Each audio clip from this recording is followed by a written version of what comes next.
think about the example we just had, let's say the Butterfinger actually has a Butterfinger too, by the way, which actually isn't my favorite candy bar, but I bought them there was like a variety pack, so I could have some stuff for Halloween. And actually, I don't think most of the kids that came to my house were big Butterfingers fans either. So guess what? Bart Simpson, I guess, is a Butterfingers fan, or maybe he was just on the commercial or something. Anyway, I don't know why I associate Butterfingers with Bart Simpson. But at any rate, so in the case of the example we had, if we had an inferior good, and let's say the price of the other good went up, then we saw the Nestle's Crunch Bar example where the Nestle's Crunch Bar, we consume more of it. Well, in that case, you would have the income effect and the substitution effect moving in the same direction, and so you really would buy more Nestle's Crunch Bars, or maybe more Butterfingers if it was Butterfingers versus Snickers bars, and Butterfingers was the inferior good. That the change in income, the income effect and the substitution effect would have gone in the same direction, really pushing you to buy more Butterfingers. The substitution effect always goes against the item where the price has gone up, or goes toward the item where the price has gone down. The income effect depends on whether we're talking about an inferior good or a normal good.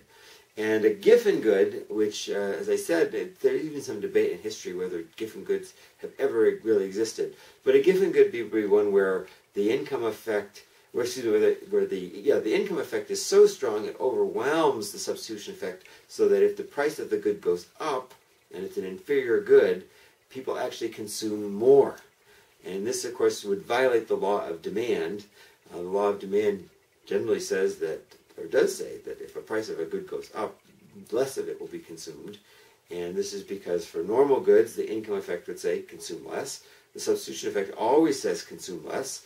And so generally, if the price of an item goes up, you consume less.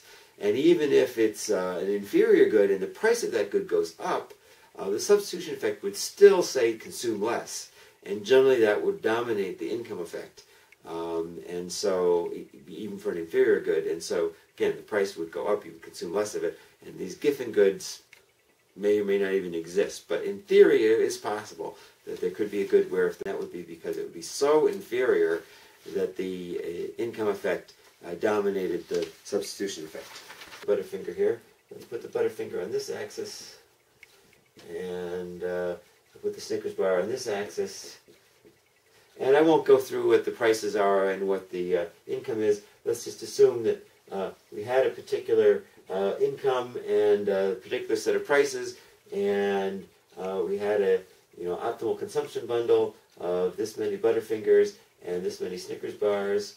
And then, remember, the axes are in the units of the good being consumed.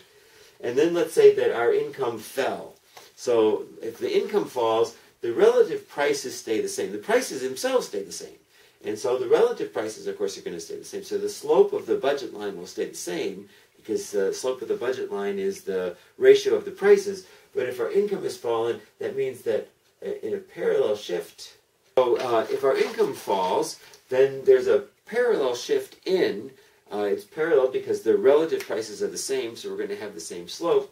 The relative shift in, and so just imagine that this line and this line are completely parallel. And if Butterfingers really is an inferior good, and our income has fallen, it means we're going to consume more Butterfingers than we did before. And so we'll have a situation like this. And so our consumption of Butterfingers has increased, and of course our consumption of Snickers, which is the normal good, has gone way down.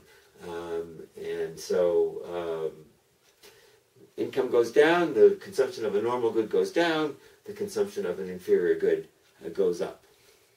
And that's by definition. So you know it's an inferior good because the income effect was, or the consumption went up when income fell. And as I said, what's an inferior good and what's a normal good for different people, every person may have their own. It's because the preference is the shape of these indifference curve, and it's all driven by by preferences of the particular person that we're talking about. So each one of these charts has got to be about a particular person. This person has these preferences represented by these indifference curves. Of course, we're all going to face the same prices, and if we have the same income, then in terms of our budget lines, if two people have the same income, they're going to face the same prices, they'll have the same budget line, but yet they may still make very different purchases because, and both of them are optimizing, but they have different preferences, so their indifference curves will look different, and so they'll end up purchasing a different consumption bundle even if they face the same prices and have exactly the same amount of money.